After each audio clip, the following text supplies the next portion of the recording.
Hi, my name is Cody Crain, and I'm reading Randy and Patricia Make a Baby. Almost. Since I couldn't talk Patricia out of her diabolical plan to outbreed straight people, I accepted her proposal. I had to. She hits harder than I do. And since according to Patricia, straight sex outside of holy wedlock is just plain wrong, I borrowed something blue, as they say. It was a simple ceremony, with just a few extremely confused friends in attendance. I dodged the bullet on her wedding night, as Patricia pulled a lumbar muscle trying to carry me over the threshold. What is it with lesbians and trying to live beyond their capacities? Anyway, the next night was the night. We went to our room after a blissful day. Patricia went to the batting cages, and I attended a Betty Davis retrospective. We stood there in the bedroom, facing each other like gunslingers. I made my last desperate lobby for the turkey baster, reminding her of the death oath she had taken in regards to men and their filthy members. But Patricia informed me that she hardly considers me to be a man, and for the cause, she's willing to take one for the team. After a great deal of soul-searching and a grappling hook, I was able to pull a compliment out of that. Besides, she was still in her we should try everything once mind space. She does make one good point. If a gay person wants to have sex with the opposite gender, who better than an opposite gender gay person? Since our combined expectations are at rock bottom, there's virtually no chance of disappointment.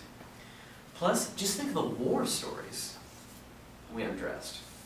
As I removed my shirt, Patricia declared out loud that, "Ew, you have a belly." I looked at her with my head held high and informed her that if this was going to be our foreplay, then let's talk about those kegels.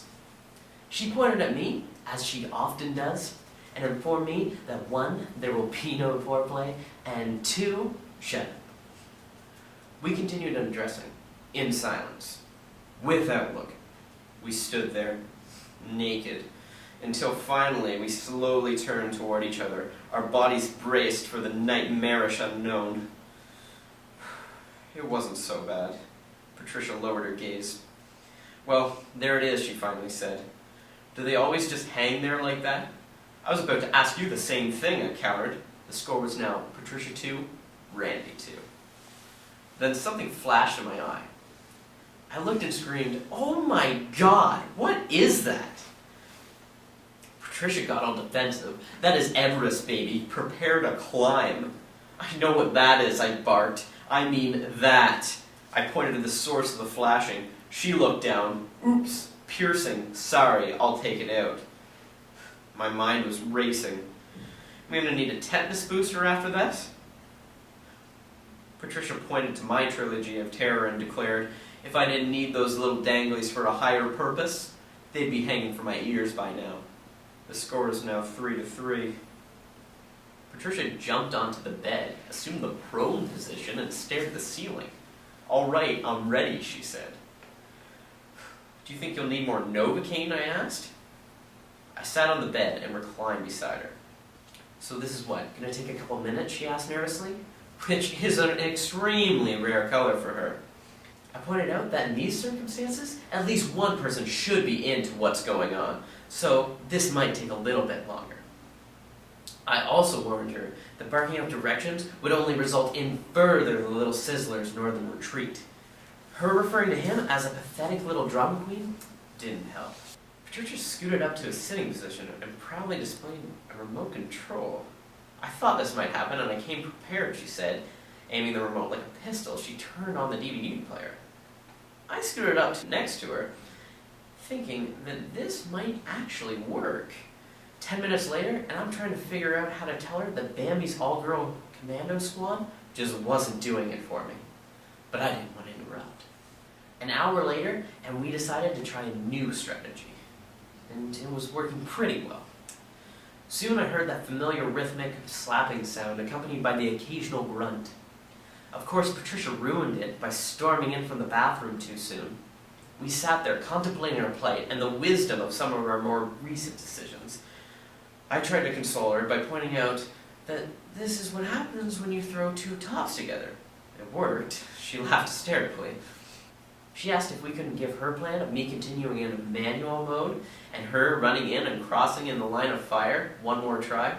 I reminded her that I am not a porn star and that aim was never my strong suit.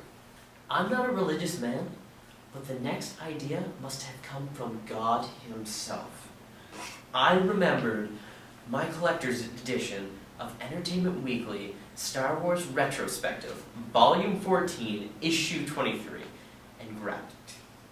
I braced myself before asking the question that could A, help us accomplish our goal, or B, make me sorry that my mother said yes to my father way back in 1982. Patricia looked at the magazine and then directly into my eyes. She knew. She knew exactly what was coming. I fumbled out a few sentence fragments, postponing the final request as long as possible. She waited for them, like a panther. Would you be willing to possibly, maybe, the next words came as a whisper, wearing a cough, roll over? Oh, hell no, she blasted against my face. You roll over, she screamed. At this point, it struck me. We're about 4 hours into this little adventure, and I'm a little tired. Normally, that wouldn't be a problem, I said, with just enough sincere anger to catch her attention. But if you'll remember, this was your little project. She grudgingly agreed. What happened next was the stuff of pure legend.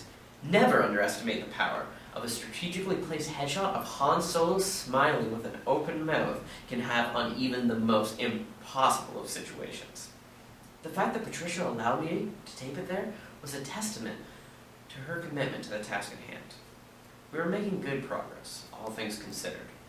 As Han and I embarked on our sex extravaganza, Patricia felt the need to encourage me in her own special way. I can't believe some women allow this. How much longer? Is this really all there is?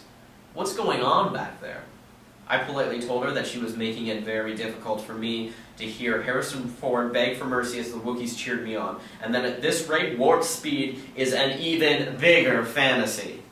I suggested that perhaps if she was able to think of me as Melissa Etheridge with a strap on, we could both be having a better time. It worked. We each got lost in our respective happy places, as evidenced by the totally separate, yet oddly compatible pillow conversation we were having.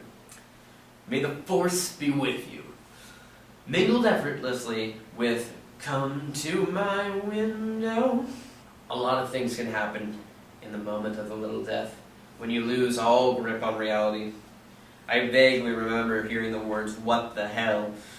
I didn't feel the first punch, but the second one had some real heft to it.